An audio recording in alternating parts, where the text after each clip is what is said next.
Good evening from London, wrestling fans.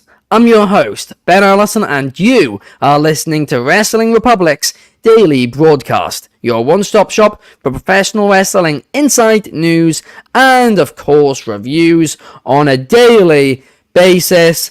It's Monday, and you know what that means. It means it's Mailbag Monday, where we answer the questions that you guys have submitted via our Instagram stories. And once again, this week we got a lot of questions, so thank you to everybody who sent some in. We've chosen 5, and we will be answering those on today's episode. But without further ado, let me introduce the panel for today's show. And let's start with the head of reviews, Coby Galenzoski. Coby, how are you today? Well, I guess I get to finally rep my Wrestling Republic shirt after forgetting it. It was in the basement of my place. But at the end of the day, it's Mailbag Monday, and I'm here and I'm ready to talk wrestling as always. I'm surprised the daily broadcast hasn't heard from Mr. Clark Taylor after me and David thoroughly cooked him on the Crown Jewel review. But that it is what it is. I'll be back. I'm glad to be back before him.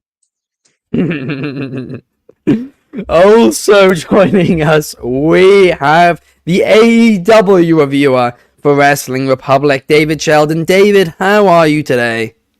Hello, everybody. Good evening from the UK. I believe good afternoon from if you're in the States. I am very excited today. I love a Mailbag Monday. I always love to take questions and do some things that, not as expecting quite as much. Some great questions this week. Very excited to get into them all. And yeah, hope everyone's having a wonderful day. Let's get at it. Absolutely, and last but certainly not least, we may not have Clark on the show today, but we do have somebody who lives very close to him, and that is Carter Crisp. Carter, how are you today, and how is your cousin, Carty Carnett, doing as well? I'm doing good. Mr. Carnett has been yelling at a wall for the last 25 minutes. But if you need someone from Southern California to come in and be wrong about the WWE, I am here. I watched a little bit of Crown Jewel this weekend. I formed some strong opinions, some of them correct, some of them very incorrect. And that's why I'm here today, to shout them from the mountaintop and let the commenters either roast me or not roast me. We'll see. Let's see indeed, and let's start things off with, well, quite a big question that's circulating around, the internet wrestling community as of late, and that is submitted by @Jose99 on Instagram, who is asking, in your opinion, has Roman Reigns' championship reign run its course? Now, this is a great question. It's a question which, like I said, a lot of people have been discussing lately. But here's my take on it. I think people are overreacting. Has the story kind of hit a little bit of a, slow point? Yes. But I'm sure come Mania season, it'll speed right back up. The only issue with it I see right now is a lack of challengers, and I don't think that's because of Roman's reign. I think that's because of a lack of a mid-card, or mid-card being established well on SmackDown. The thing about Roman's reign is, I feel like a lot of people are complaining about it now, but when it's all said and done, people will look back and say, hey, that was an amazing reign, and I miss that. This guy, he's drawing record crowds. He's drawing record profits right now, Roman Reigns. I don't see a reason to take this championship off him yet. I originally thought it should have happened at WrestleMania. It didn't. A lot of people, Clark included, Clark has said it on this show multiple times, that he thought at WrestleMania, Cody should have lost going into WrestleMania, but now looking back, he does believe Cody should have won. I'm the opposite. I thought Cody should have won at the time, and now, I'm going to be honest, I think it's the right choice to keep that title on Roman Reigns because he feels like a star. But yes, if we go into WrestleMania season and there's not a worthy challenger, I'll take back what I said, and it will be bad. But for right now, I think there's still a lot you can do. He hasn't faced Bobby Lashley. He hasn't faced AJ Styles. There's still Seth Rollins, who, he didn't beat. And, of course, Solo Sikoa as well. Maybe even Jimmy Uso. I think there's a lot more you can do. And, of course, the Cody rematch down the line. But, Coby, I will send this question to you first. In your opinion, has Roman Reigns' championship reign run its course? For it to run its course, I feel like a lot of people are sick of it. And the biggest thing is the biggest voices on social media is the IWC, the Internet Wrestling Community, where a lot it. But the biggest thing is this IWC, the people that are voicing their opinion on social media are a small percentage of of wrestling's fan base or the wrestling fan. That doesn't consider the casual fan. To me, I can sit and watch wrestling with my parents. They're not a part of the IWC. My but my mom, even my mom has similar thoughts. Like she's like, why does he have to cheat all the time? Obviously, she doesn't understand what we understand. But to say that kind of critique or criticism towards the championship reign is invalid, I don't think it's invalid. What you exactly said right there is if you cannot build a worthy enough challenger, if you cannot build a story for WrestleMania 40 to make it seem like Roman Reigns is going to lose, then it's a matter of I think we're just spinning circles. We have had over 3 times in this championship reign with Drew McIntyre, Sami Zayn, and Cody Rhodes, where it logically could have made an put an end to the championship reign, and it hasn't. We believe with the statement of strike while the iron's hot, or just know when is the right time to say yes. I don't know if they have. I don't know if we'll ever have that chance again. Yes, the build is perfect. Not perfect, but they know what they're doing. They're making you want to see Roman lose, and they're doing the interferences, and they're doing this and that. And when whoever finally beats them is going to get a pop, is going to be awarded a lot of praise, a lot of shock. It's going to make news headlines. But I don't know if it'll be as big as the moments we've already had. And that's the question that we won't know the answer until we do. Yeah, no, sorry, I had a bit of a mic issue there. No, I do agree with you, Coby. It's like you said, if they've had the opportunity to strike when the iron's hot multiple times in this reign, they haven't. And I mean, in my opinion, that's only improved it. But you still got to have more of those moments, because if you only did have those 3 and you've just missed out on them and just moved on, and now all of them are just obvious, then yeah, the second half of the reign won't be nearly as good, as it first was, unfortunately. I mean, we've just seen Roman Reigns this past Saturday take on LA Knight, and he's somebody who's got so much momentum at the minute. So it really should have felt like LA Knight could have taken the title from him, but it didn't. And that is an interesting point, and I think that is why this question is being brought up so much this week. But what about you, David? What are your thoughts on this? It's a difficult question. I'm sick of it. I am sick of the reign. And I think I've said since Mania should have been Cody. Cody should have won. Still, we are 7 months past Mania. I still have seen no reason for him to still hold the title from a story perspective and from a weekly television perspective. I understand the arguments about ratings, about all of those things. That's fine. That's fair enough. There are legitimate reasons to keep it on him. But as somebody who watches the product every week, I am very bored. And the reason why I'm very bored, I think, is because I don't think I'd have so much of an issue if Roman was there. Even if he's not wrestling, because I've seen people, we've seen a lot of statistics about how much Roman is wrestling. What we've got to remember is, yes, he's gone part-time. And maybe I'm the wrong person to bring this up, but, Roman's gone part-time the last few years. Now, this is a man who's beaten leukemia twice. He may be in a position now where part-time might be all he's able to do. I'm only speculating there. I don't know. But, and also the aura is great around Roman when he doesn't wrestle as often. However, the fact that he's not on television as often and he disappears for 2-3 months can leave stories completely floundering. It's left the Jimmy and Solo stuff since SummerSlam floundering. And that's, I think, where the frustration with Roman Reigns comes. It's not necessarily the fact he's still got the title. Although I think that, like I said, I would have taken it off him. It's the fact that I think we're going months and we're just not seeing him. And there's only so much wheel spinning Paul Heyman and Jimmy Uso and Solo Sikoa can do. I mean, I think the story is nonsensical anyway, but whenever Roman's come back in, it has given the story a bolster of energy and a bolster of life. So it's not Roman's fault. He's doing great stuff whenever he's on TV. I've liked a lot of the matches. I didn't like the Jey Uso match, but I liked the LA Knight match. But again, the problem is we don't buy anybody's going to beat him until at least Mania. If Roman doesn't lose the title at Mania, I'm going to lose the plot because we're going to be another year of it. And there's just, because the thing is, for a reign that goes on this long, nobody expects anyone's going to break it until a WrestleMania now. So we're just waiting months and it's Coby said it, it's like, oh, we just got to wait and see until it ends. It's like, yeah, you can say that about anything. At a certain point, if it is as a personal viewer, it is impacting my experience watching week to week having Roman as champion negatively. So from my perspective, I'm done with it. But Roman is fantastic. Just I think a lot of the stuff he's done would have been more interesting if he didn't have the title on a story perspective, even if I understand the business reasons for keeping it on him. I mean, wow, that is certainly.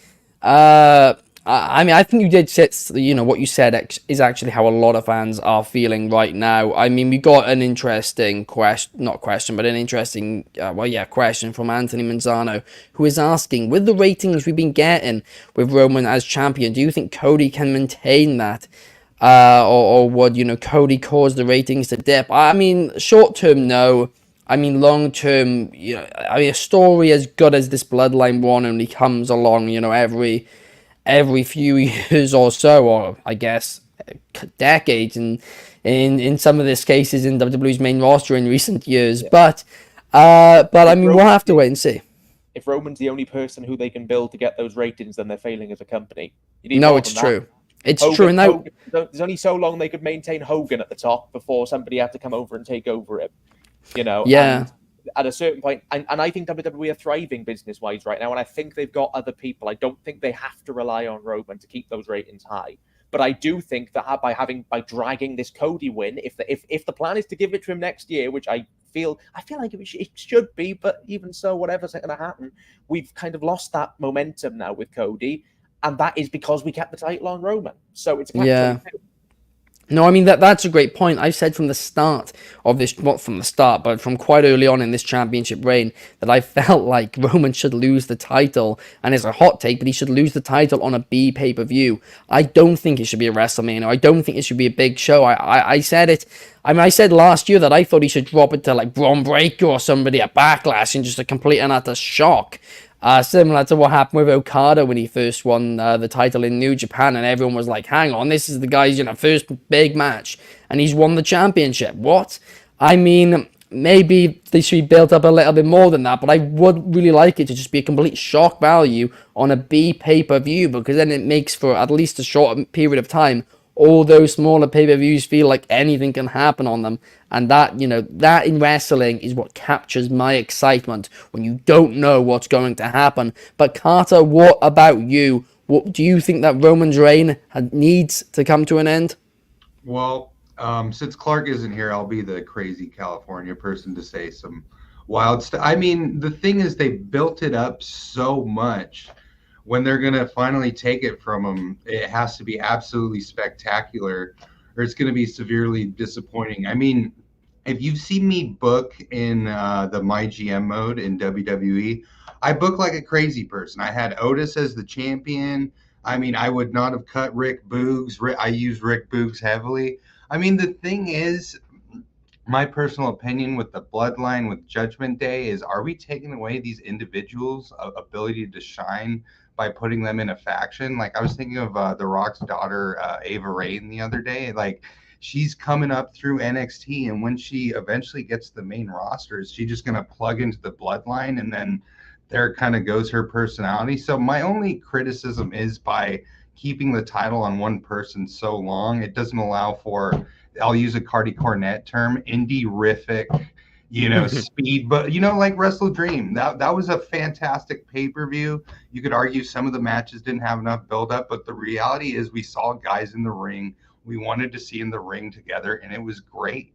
That's the only thing where I'm like, are we missing that? I mean, I'm tuning in every time Roman could potentially lose the title because I want to see it live when it happens, but when it doesn't happen, it's just, but that, I mean, it is an institution to the casual fan. The casual fan knows when you turn on, Roman will be the champ, and we're watching it every week. So we might be tired of it, but who's making the WWE the most money? It's not necessarily the smart marks such as ourselves. It's the families with 5 kids. So I mean, it makes sense business wise. I wish they'd give the title to AJ Styles.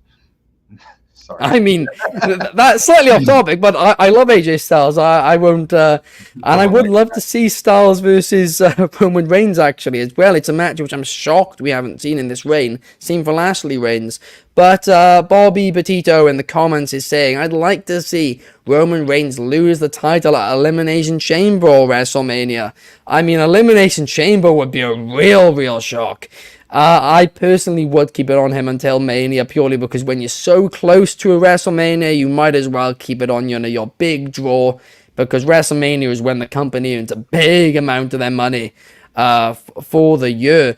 But I mean, I think we've all brought up quite interesting points, quite different perspectives on it as well. Carter, I think you summed it up very well, where a lot of us hardcore fans are like, we're watching it every week, we're not seeing a champion, and that doesn't, well, we're just sick of it. We want a champion on TV defending the belt each week. But to the casual fan, like you said, the people with 5 kids who, spend their hard-earned money to take their kids to a WWE event or buy the pay-per-views or whatever, like, they're the ones who are... That's a big proportion of WWE's audience, and they earn them a lot of money. But go ahead, David. I do just want to say, only in the sport of professional wrestling will we sit there and say that, we're just the people that actually watch this show. We're the people that watch it. So, what do we know? The people who actually know are the people who never sit and watch it. You wouldn't go to watch, like a Marvel film and say, the people we really hate are the people who've actually watched all these things. The people we really like, the people who really matter. Although, actually, I'm just undermining my own blinking point here with Marvel, because that is... No, Marvel's a good example. So yeah, maybe there is a balance somewhere in the middle. No, but here's the thing, David, right? Because you're a movie critic, and it's actually quite an interesting comparison, because a lot of what people who aren't movie critics say is they ignore a lot of the critics' scores and end up liking a lot of the stuff which the critics don't like, because it might not be good from a technical perspective, but just sitting around the sofa, it's fun. Yeah, and as somebody who's watched every single Marvel film that's come out, I can sit there and literally drill holes through how that doesn't make sense if you put it against that and that and that and that. But for a lot of people, it doesn't matter. Marvel fan, by the way, just to say before we move on, I do like Marvel. I'm not here criticizing it, and nor am I nor do I not like Roman Reigns either. I just think there can be a balance in the middle. There should be a point where both our voices are heard. Not once. We shouldn't discount what casual audiences want. We shouldn't discount what hardcore audiences want. We can find a balance somewhere in the middle that suits everybody. Absolutely, yeah. That's what we need to do. We need to find that balance. But now let's move on and let's talk about finding balances, because there was a bit of criticism this week that our Crown Jewel review was unbalanced. Because basically, let me summarize. Of course, Coby Galenzoski, shout out Coby, of course, on the show, we'll pass to him in a minute, reviewed Crown Jewel this week.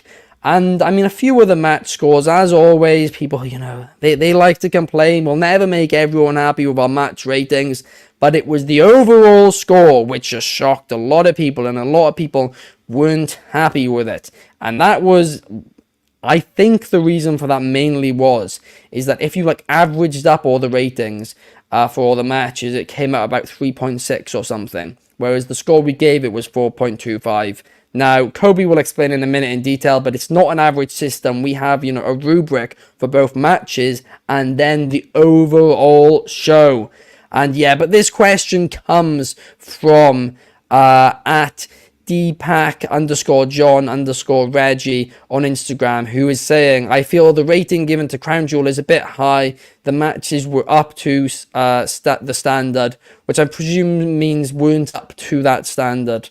But Coby, you're the one who reviewed the show. Why did you give it 4.25 stars instead of, I guess, 3.6 or whatever it averaged out as? So that's the thing is, short history. When I came in, I told Ben his system sucked, and I'm the only one that got away with this. I told him his system sucked, and we needed to revamp it. We did. We birthed the system we have. We have a match rating system. We have a promo rating system that isn't used as often because it's more of a weekly thing, and some shows don't always have a lot of in-ring promos, but we kind of stick it to in-ring promos, and then we have the overall show review.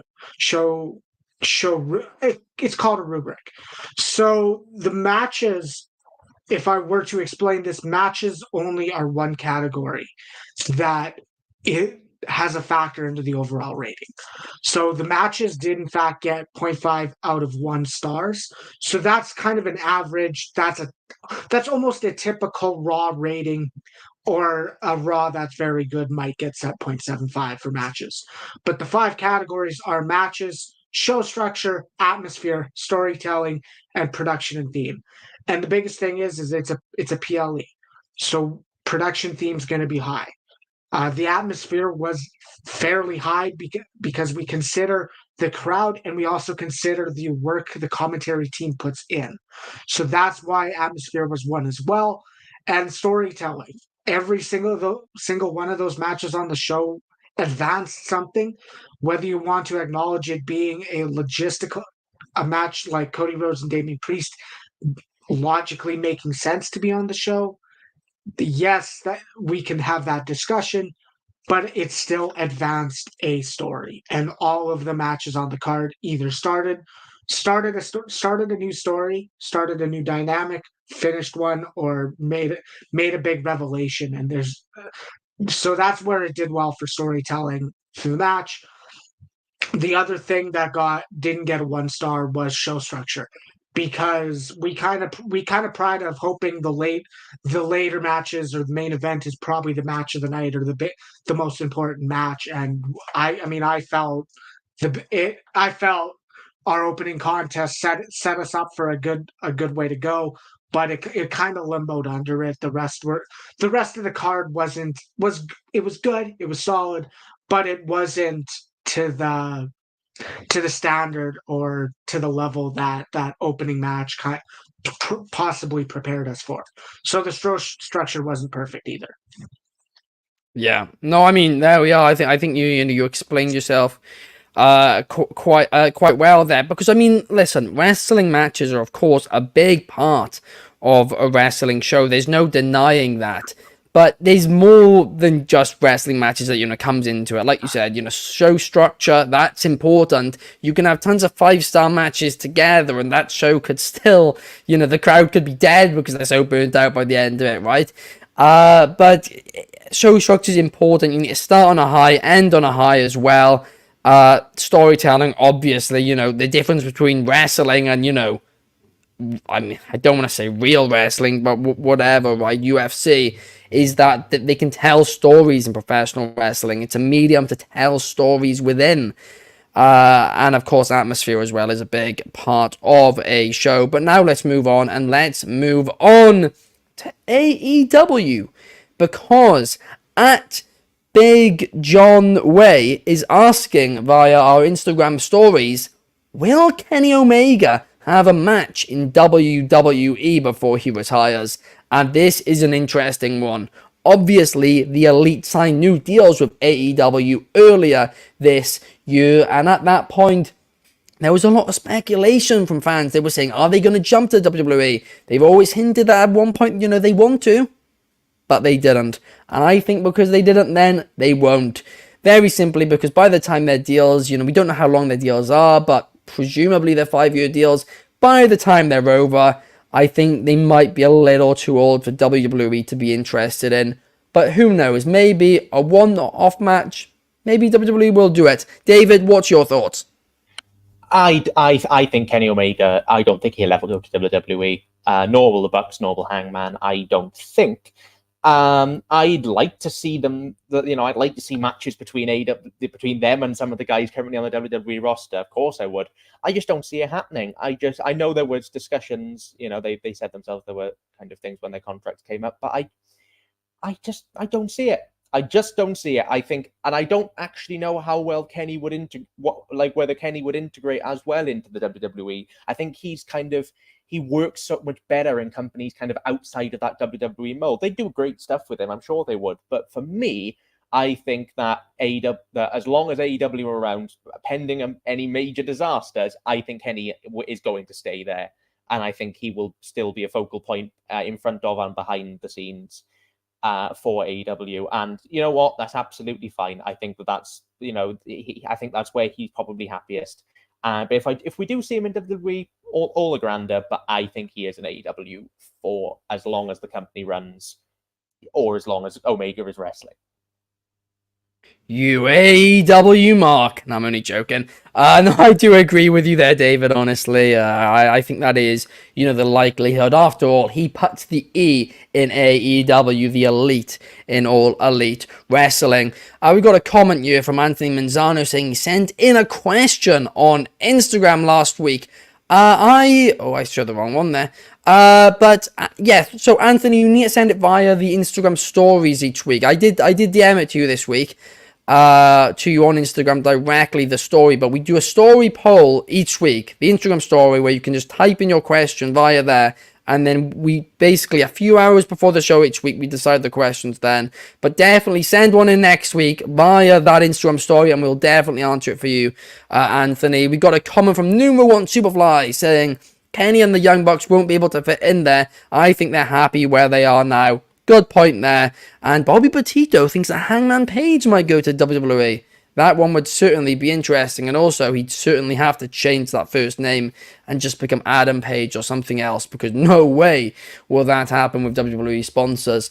But now let's move on to the next question, and the next question is submitted by @goats_Breakfast Hopefully I said that right. I'm the worst at, saying names on cue. We've established that. But he is saying, is Logan Paul a future world champion? Hot take, I think he is.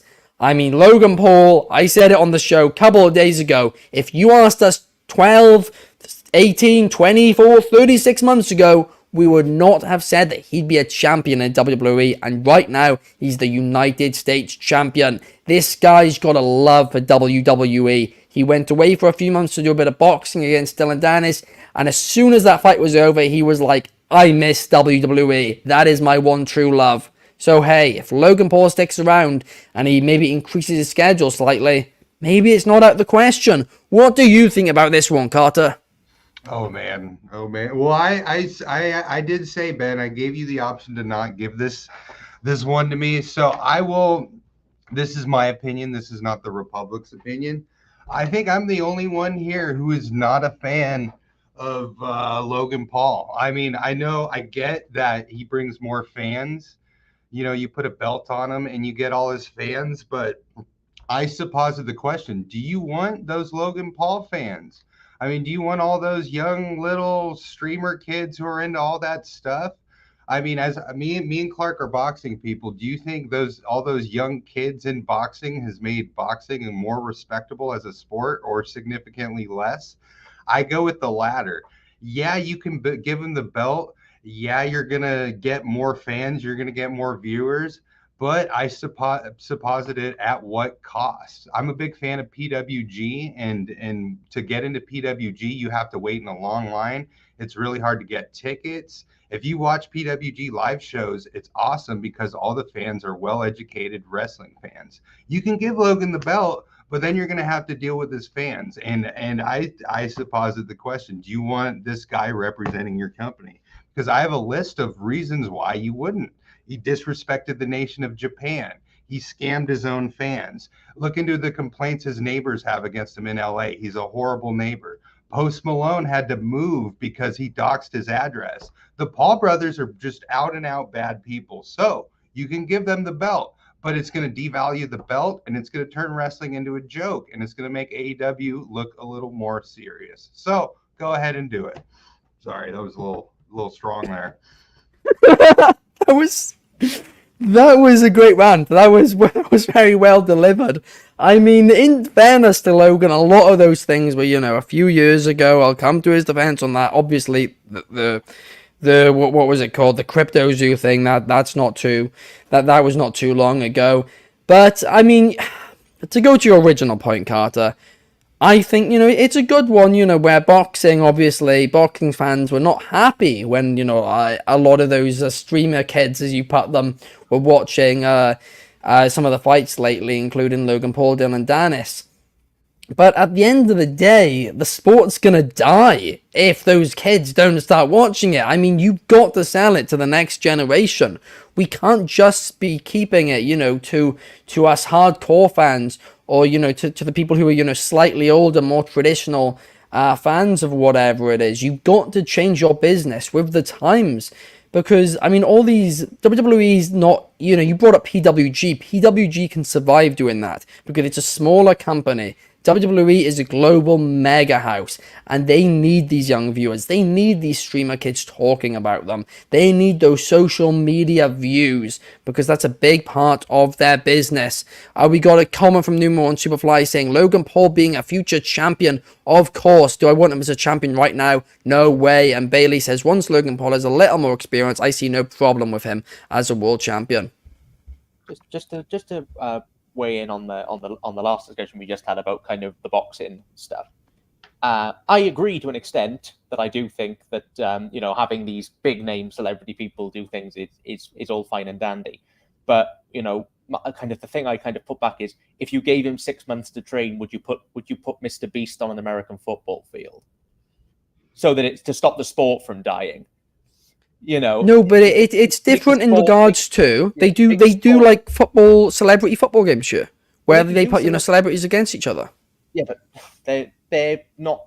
I don't necessarily think that's what's keeping the sport alive. That's true. That's true. I don't think Soccer Aid is what's keeping the sport. I think the Sidemen charity match is what's keeping football alive. Make your sport more, but just make your. It's probably getting a few more kids actually involved, interested in football. The problem is, I think, with a lot of the boxing stuff, kind of the issue that I think some people have with it is the fact that those are getting a lot more coverage than, it's like the Sidemen charity football match gets a bit of coverage, but it doesn't get more coverage than the professional matches.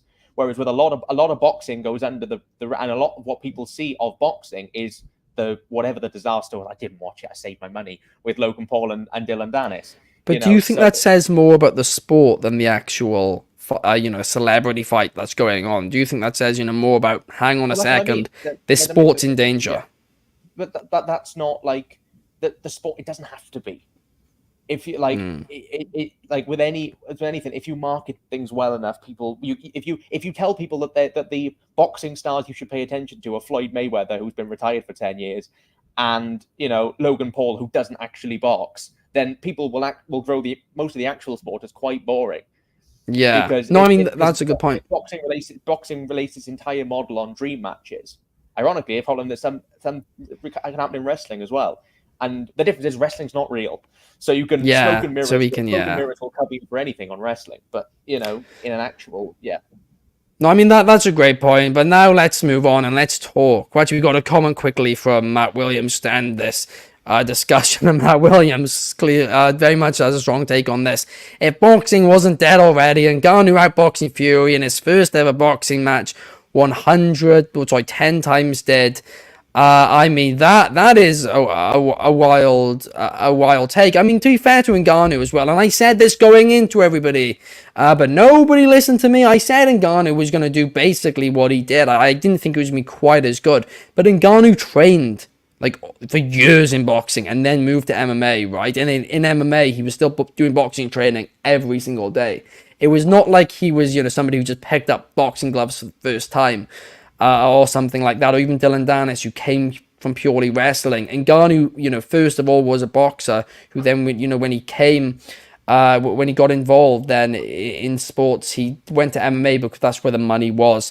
But now let's move on, and let's move on to a question from @Cody the Floaty on Instagram, who is asking, who will win the Royal Rumble's 2024 edition? This is a great question, and I had to think long and hard about this, but in my opinion, the winners of this year's Royal Rumbles will be two ex-AEW stars, and those will be Cody Rhodes and Jade Cargill. I've thought long and hard about this. I know a lot of people want to see The Rock. I know The Rock's teased The Rock, but they've done next to nothing with Cody this year, right? Other than the short tag team run with Jey Uso. Everything just seems like they're trying to keep him away from Roman Reigns. So I believe Cody's going to be winning the Royal Rumble for a second year, and then he's going to go on to challenge Roman Reigns. They're going to do the Rocky story in Philadelphia. And as for Jade Cargill, I believe she will be challenging Rhea Ripley, while Bayley will be taking on Io Sky. That's my prediction. But what about you? Coby, I'll start with you. What is your prediction heading into these Royal Rumbles? So I was a betting man, and I'm not a betting man, but if I'm trying to think about things, and like we talked about before, Roman Reigns, is it a Cody Rhodes main event for WrestleMania 4? I don't know. I'm still not sold. I know that's kind of where they're leading. I don't know if I personally want to see it. I would rather see Jey Uso with the Royal Rumble. If you do not have The Rock, if you do not have any other bigger option, I think your move is Jey Uso. Because the story has Roman Reigns' story has revolved around Jey Uso, and I think that's the move you go with. If you go Jey Uso, you can kind of make history. You have WrestleMania's 2 nights. Well, what if night 1's main evented by Jey and Jimmy, and night 2's main evented by Jey and Roman? Yes, that kind of predicts that Jey beats Jimmy in the first nights, but I think you can kind of build that around. Does Roman win? I don't know. But I think I have a lot of merit in saying I want to see Jey Uso succeed. And I guess him in a Judgment Day feud isn't I don't want to say isn't keeping his momentum, because he does still have his momentum, and it's always a visual seeing the crowd do the wave. It's great. I enjoy it. I think it's magical to see. So I think for my guys, I'm going with Jey Uso. For the women's, I don't know what the move is, because it's a WrestleMania 40. You want your biggest women's match, and I think the biggest one you can get, if you're not including Jade Cargill, because I don't think she should be involved yet, I think it should be Becky Lynch versus Rhea Ripley. Is that Becky Lynch winning the Royal Rumble? Or is that Becky winning a chamber? I don't know. So I guess my short list for the women's would either be Becky Lynch, or for the women's, I could see Bayley doing it as well, but I don't know. Yeah. No, I mean those are two great predictions. And the Becky one, you mentioned that she's somebody who Becky versus Rhea. That's something which fans have talked about now for a long time. And also, I just want to quickly mention something about what you said there. Jey versus Jimmy night 1, Jey versus Roman night 2. How about night 1? If Jimmy wins, he gets added. There's some finish that's a bit controversial. Jimmy gets added. And then Jimmy turns on Roman in that match, with Roman thinking it was going to be like a handicap match. I mean, that could be interesting. That does sound very sports entertainment-like to me. But what about you, Carter? Who do you think should win this year's Royal Rumbles? So you guys put me here to say some crazy stuff. Let's go with Dom Mysterio, title unification fight with the NXT title, and Dom's going to be the one to dethrone Roman. No, I mean... I'll throw out some favorites. AJ Styles was earlier. I'd love to see a big belt on Styles, although I don't know if Triple H is listening on the daily. But one of the commenters was mentioning Sami Zayn too. I think Sami Zayn's a great candidate to be a champion. But back to kind of the issue with Roman's reign, he already lost. You already kind of. But I mean, give it to Sami or give it to Kevin. Like, why not? Let's just do some dream booking. But that's where my head's at. Or Rick Boogs comes back from retirement and wins it all. Maybe not. Why Sami Zayn? Fair enough. I mean, Rick Boogs, that certainly would be an absolute shock. But like you said, we do have a few comments. We've got Bailey saying LA Knight and Liv Morgan, in my opinion, because he sees Cody winning the chamber. Bobby Petito picks Gunther or LA Knight, and then Dakota Kai or Bailey. Numero 1 Superfly says, for the men's, either Cody Rhodes or Randy Orton, and for the women's, Becky or Bianca. And Anthony Mazzano doesn't think Cody versus Roman is going to happen, and instead, Roman will lose the title at the Rumble to Braun Breaker. I mean, the Braun Breaker shock at the Royal Rumble, that would certainly be something. But last but certainly not least, David, who do you think will be winning this year's Royal Rumbles? Well, I'm going to very quickly say who I think will win, because I think I've got a little fancy booking thing that I think is more fun. Who will win? I think Becky will win the women's to face Rhea Ripley, and I think Cody will probably win. Or failing Cody, you could even do Solo if you wanted to give it Solo and Roman, if you wanted to really push Solo, which I don't think they should. Fancy booking for the men's Rumble. It's not going to happen because I don't think he's signing, but Cody Rhodes starts at number 1, gets all the way to the end, and gets diamond ringed out of the ring by the final man, MJF. And you do Cody Rhodes versus Roman Reigns in the same vein as Undertaker Shawn Michaels 2, where Cody's got to try and fight his way back into the match. Maybe even doing the same thing he did in AEW, where he said that if he loses, he'll never challenge for the title again. It's his last chance to finish the story. Only do that if Cody's winning, by the way. But as for MJF, he goes on and has MJF versus Seth Rollins at Mania, and MJF wins the title. It's not going to happen because he's not. I think he's going to sign with AEW, but bidding war of 2024. You really want to make a statement at the Rumble. You really want to do something for Cody to make it all the way from number 1 to the end, only to be knocked out by his former protege, I think would be the most horrible. Because I think, initially I said Gunther, but I think Gunther needs a big IC title moment there. I think everyone else we've done already, and I think fans might turn on Cody if he wins the Rumble again. So I think, if you really want to do that David versus Goliath, switch it so he's number 1, really build that adversity, really make you think they're going to go the same way they always do, and then bang, knock your heart out and switch it on to somebody else. I think that'll be a really fun bit of fancy booking that won't happen, but hey, I agree. Sometimes our imaginations are more fun than reality. No, I agree with you, and I also agree with you that if Cody does win the Rumble for a second year, which, like I said, I think will happen, but if it does happen, I do think some of the audience will turn on him. I think he'll be okay until he wins the title, because obviously I think a lot of people have turned on Roman Reigns by now. So, but I think it's then once he wins the championship, just like when Seth beat Brock Lesnar a few years ago, I think that's when fans are going to turn on Cody Rhodes and all of that. But I do like your idea, the David and Goliath, element to it. Shawn Michaels, Undertaker-esque, sign me up for that. But, I mean, Bailey thinks Ospreay's got more of a chance because he believes MJF has already signed with AEW. I mean, something interesting. I probably agree now, too. Don't tell Clark I'm agreeing with him on that one. But something which is interesting is MJF has been left off the AEW All-In promotional stuff, all of it. At first, people thought it was a coincidence. Now they've released a huge banner for it today, and he's not on that either. So he's blatantly been left off of it, which does maybe say something, or maybe they just want to get in our heads a little bit. Another thing I would say is Ospreay has set his contracts up in February, so he can't do the Rumble. Unless otherwise worked. Like, I guess they can just pour that massive glass of They water can over everyone's dreams, Kobe.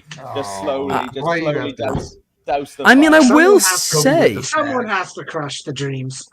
I will say, usually New Japan contracts do end mid-January. So that would be interesting if that was the case.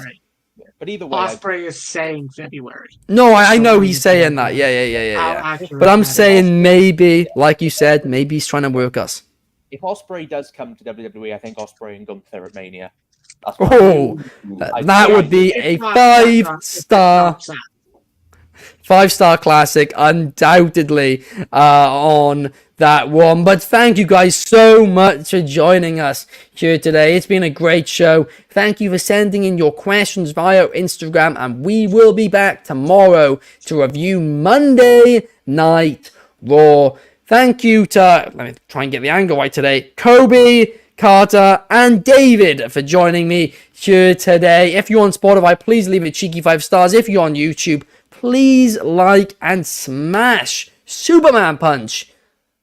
Does he still do that? Very rarely. That subscribe button and turn on notifications so you don't miss us every day here on the Wrestling Republic YouTube channel. Thank you guys, and we'll see you tomorrow. Peace.